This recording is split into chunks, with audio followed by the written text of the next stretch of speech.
Nakagawa ka na rin ba ng ganitong kakanin? Kung hindi pa, tara gawa tayo. Meron ako ditong 500 grams na glutinous rice flour.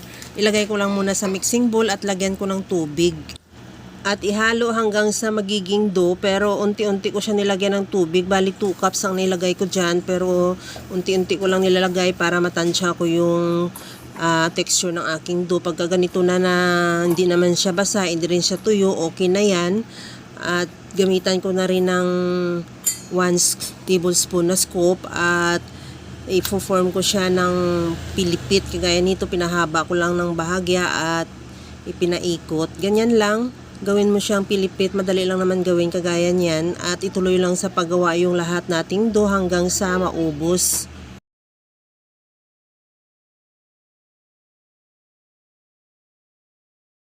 Ito na lahat yung ating nagawa. At sa kawali, magpainit na ako ng mantika at iprito ko na yung ating pilipit. Antayin lang maluto. Malaman naman natin na luto na yan pagka medyo naglubo na siya kagaya nito. Tanggalin ko na yan sa kawali at ilagay sa strainer para makatulo yung excess na mantika.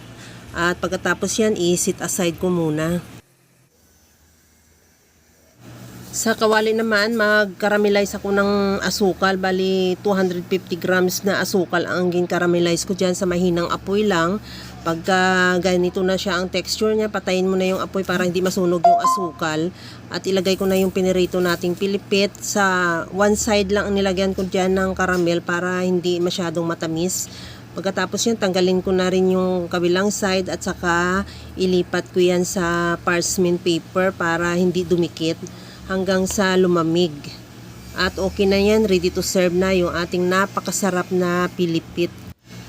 Ito na yung ating pilipit, tikman na rin natin. Napakasarap niya, tamang-tama yung tamis dahil hindi naman natin kinoat talaga ng buo ng asukal. At sobra pa ang crunchy. Okay na to, ready to serve na.